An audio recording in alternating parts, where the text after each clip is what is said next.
Welcome back to my YouTube channel. Story 1 of 125 stories. ఈరోజు story 1 దొంగలు మరియు బావి. ఒకసారి ఇద్దరు దొంగలు తెనాలిరాముని ఇంటికి వెళ్లారు.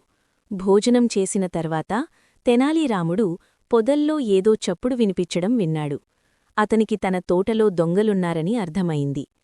అతడు ఇంట్లోకి వెళ్లి తన భార్యతో గట్టిగా మాట్లాడాడు. తమ బంగారు నాణాలు, విలువైన ఆభరణాల గురించి జాగ్రత్తగా ఉండాలని చెప్పాడు. అన్ని బంగారు నాణాలు మరియు ఆభరణాలను ఒక పెట్టెలో పెట్టమని ఆమెను అడిగాడు. ఈ మాటలు దొంగలు విన్నారు.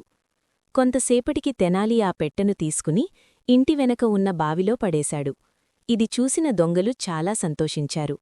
తెనాలి ఇంట్లోకి వెళ్లగాని వారు బావిలోకి దిగి ఆ పెట్టెను బయటకు తీయడం ప్రారంభించారు.